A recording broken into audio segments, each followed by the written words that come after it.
ये आजकल का प्रेम जो सुबह आई लव यू, शाम को आई लीव यू, इसको तुम श्री राधा कृष्ण का प्रेम समझते हो? जहां सिर्फ अपना सुख देखा जाता, मेरा सुख, मेरे शारीरिक सुख। राधा कृष्ण का प्रेम वो भी हमारे जैसे ही, कैसे हो जाएगा आपके जैसे?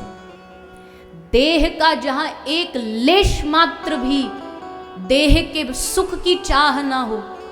श्री राधा रानी ने कहा कि अगर कृष्ण को मुझसे दूर रहने में सुख है तो संपूर्ण जीवन कृष्ण मुझसे दूर रहे, लेकिन उसके सुख में कभी बाधा नहीं बनूंगी।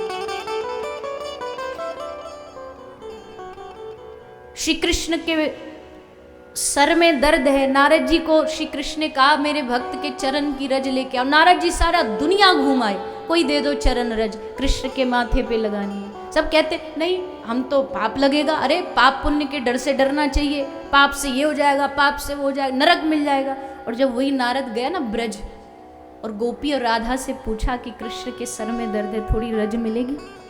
गोपियों ने भर भर के मुट्ठी लेके दिया, ले जाओ। नारद जी ने कहा तुमको डर नहीं लगता पाप से, नरक से डर नहीं लगता? तो राधा ने और गोपियों ने रोते हुए कहा कि नारद, अगर कृष्ण को सुख देने के लिए हमको नरक जाना पड़े ना, तो एक जन्म नहीं सारे जन्म नरक जाने को तैयार।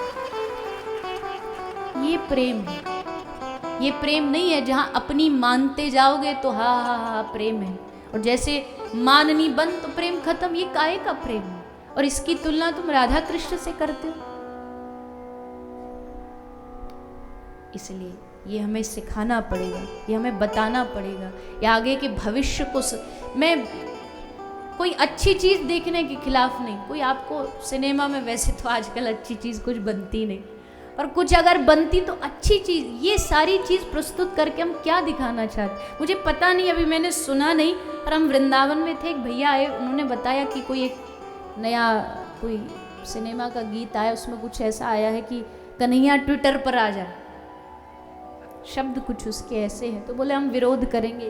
तो भैया ठीक है आप विरोध करो, अच्छी बात है, जो कर सकते कर। लेकिन हमेशा ये क्यों ही होता है कि हमारे आराध्य, जिनके लिए हमारे हृदय में इतना सम्मान है, उनके लिए ऐसे शब्दों का। तो अब पीड़ा थी तो इसलिए कहना जरूर। मुझे एक दो फोन भी आए, कहीं भी हमें ऐसे शब्द का, आप झूठ नहीं मानिएगा, मैं घर जाकर के मेरी आंख में आंसू थे। इसलिए नहीं कि कोई वस्तु ऐसी, लेकिन श्री राधा रानी के बारे में ऐसा क्यों? कोई आपके आराध्य के बारे में एक शब्द उल्टा, गलती उनकी नहीं, बनाने वालों की है, जिन्होंने बनाई है। क्यों ऐसे शब्दों का उपयोग किया जाता है? और क्यों सुने? इन कानों को सुनने से पहले ही फूट जाना चाहिए जो अपने आराध्य के बारे में ऐसा सुन ले।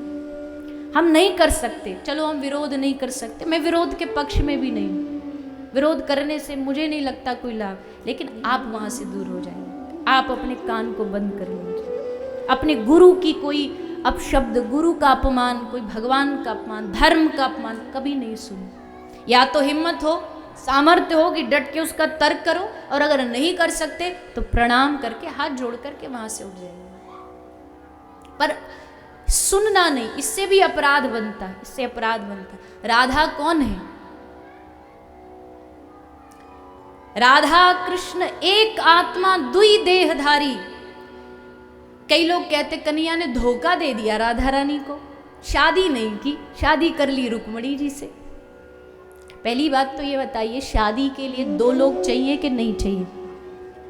शादी करने के लिए दो व्यक्ति चाहिए, तब शादी होगी। एक व्यक्ति अपने आप से तो शादी कर नहीं सकता, उसके लिए दो व्यक्ति चाहिए।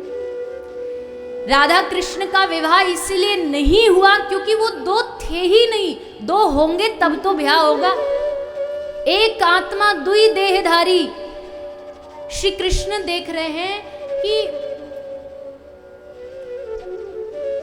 एक कथा आती है,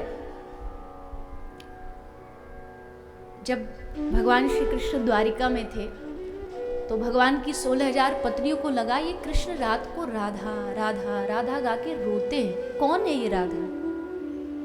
रोहिणी जी से पूछा, आप तो कृष्ण के साथ रही हैं ब्रज में, कौन है राधा, हमें बताइए। हंसने लगी रोहिणी मैया। किसी की जिह्वा में सामर्थ्य नहीं है कि राधा रानी के बारे में बता सके। नहीं नहीं, आपको बताना पड़े, बताइए। बुलाया श्री राधा रानी, रोहिणी जी को बिठाया। रोहिणी मैया ने कहा एक बात बताओ, कन्हैया कृष्ण कहाँ है? बोले वो तो सभा में बैठा है। अगर उसने राधा रानी का चरित्र सुन लिया तो अनर्थ हो जाएगा। पत्नी बोली ऐसे कैसे सुन लेंगे, यहां से कितना दूर है सभा, थोड़ी उनको कान में सुनाई देगा। हंसी रोहिणी मैया, तभी तो तुम प्रेम को समझ नहीं पाई। कितनी भी दूरी पर मीठा होगा ना, चींटी खींची चली आएगी। इस दुनिया में जहां राधा नाम होगा, कृष्ण दौड़ा दौड़ा चला आएगा। एक काम करो, कृष्ण की बहन सुभद्रा को बाहर खड़ा कर दो। कृष्ण आ भी जाए तो उसको सुनने नहीं, क्योंकि द्वारपालों की तो मानेगा नहीं, बहन की थोड़ी हो सकता मान ले। सुभद्रा जी को बाहर खड़ा कर दिया और फिर कथा शुरू हुई राधा चरित्र।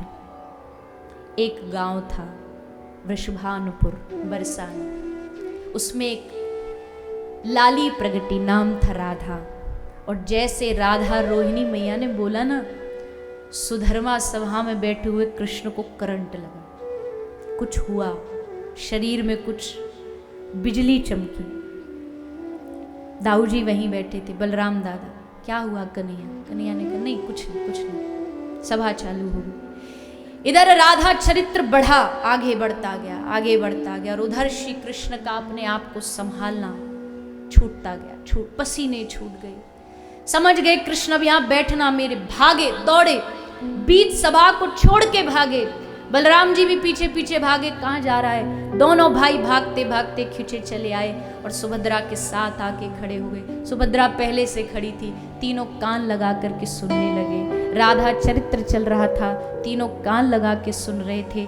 नारद जी दर्शन के लिए आए थे, और जैसे नारद जी आए, देखा राधा चरित्र सुनते सुनते कृष्ण का, बलराम का, सुभद्रा का शरीर प्रेम में पिघलने लगा। प्रेम में शरीर पिघल रहा, हाथ पिघल के बह रहे, चरण पिघल के बह रहे, मोटी मोटी आंखें हो गई। लोहा पिघलता नहीं है, लेकिन अगर लोहे को भी ताप दी जाए तो लोहा भी पिघल जाता है। प्रेम की ताप पड़ी कि शरीर एकदम पिघल गया, और जैसे पिघला, नारद जी चिल्लाए, रोको रोको, बंद करो ये श्री राधा रानी का चरित्र। अगर थोड़ी देर और नहीं रुका तो ये अस्तित्व खत्म हो जाएगा। और वही कृष्ण बलभद्र सुभद्रा आज भी जगन्नाथ मंदिर में उसी आकृति में विराजमान।